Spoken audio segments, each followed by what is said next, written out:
দোলন, Easter সানডেতে প্রার্থনায় কি বলছেন খ্রিস্ট ধর্মাবলম্বীরা?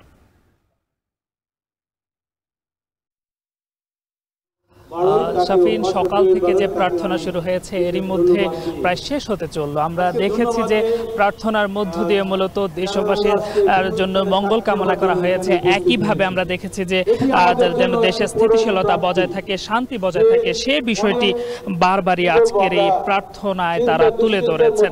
আপনাকে যদি জানিয়ে রাখি, খ্রিস্টান ধর্মাবলম্বীদের মতে প্রায় 2000 বছর আগে পূর্ণ শুক্রবার বিপদগামী ইহুদি শাসক গোষ্ঠী তাদের কুসংস্কার শাসন ব্যবস্থা অক্ষুণ্ণ রাখার স্বার্থে মূলত শিশু খ্রিস্টকে অন্যায়ভাবে ক্রুশবিদ্ধ করে হত্যা করেছিল বলে তারা বলছেন। আর মৃত্যুর 3য় দিবসে রোববার তিনি আবারও জেগে ওঠেন।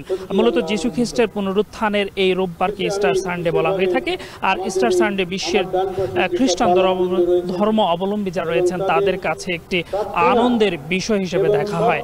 আর যদি জানিয়ে রাখি যে বড়দিনের মতো ইস্টার সানডে নির্দিষ্ট কোনো তারিখে পালিত না হলেও 21 মার্চের পর প্রথম যখন আকাশে পূর্ণ চাঁদ দেখা যায় তারপরে রবিবার মূলত পালন করা হয় ইস্টার সানডে।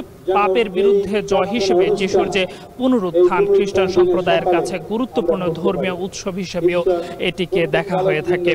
আমরা দেখেছি যে দিবসটি ঘিরে প্রায় প্রতিটি চার্চ অপরূপ সাজে সজ্জিত করা হয়েছে। একই সাথে সকালে আমরা দেখেছি প্রায় প্রত্যেকটি চার্চে খ্রিস্টান সম্প্রদায় খ্রিস্ট যোগ এবং প্রার্থনা তারা করেছেন। আর দিনটি উপলক্ষে প্রাতকালীন প্রার্থনা করতেও আমরা তাদেরকে দেখেছি। আর যদি জানিয়ে রাখি যে সকাল থেকে যে আয়োজনকে ঘিরে মূলত তারা সকাল থেকে এসে ভিড় করেছেন। একইভাবে তারা বলছিলেন যে এই প্রার্থনার মধ্য দিয়ে যে আগামী যে দিনগুলো রয়েছে সেটিও যেন ভালো কাটে, দেশের জন্য তারা দোয়া করেছেন, বিশ্বের যে শান্তি প্রতিষ্ঠা হয় সেটার জন্য তারা দোয়া করেছেন।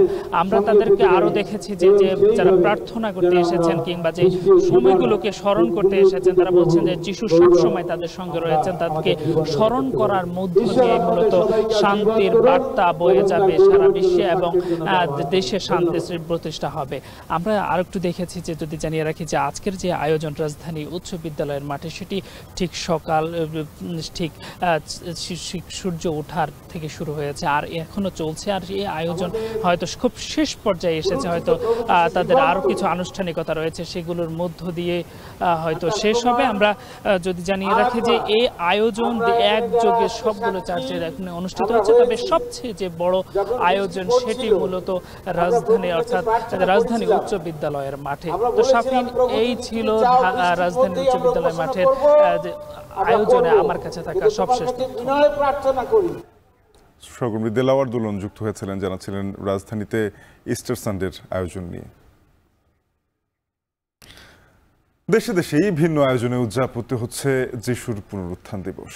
যিশুর বেদনা বুঝতে ক্রুশবিদ্ধ হওয়া কিংবা কাঁটা বিছানো পথ পাড়ি দেয়া, ডিমকে লোহার জুতা পরানো থেকে শুরু করে বিশ্বাসঘাতক জুডাসকে তাড়ানো, এমন নানা প্রতীকী আয়োজনে চলছে দেশে দেশে।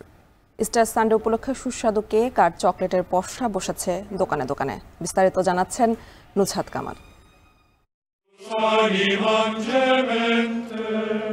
ইতালির রোমে কলোসিয়ামে লাখো ধর্মপ্রাণ ক্যাথলিক শুক্রবার উদযাপন করেন গুড ফ্রাইডের রীতি।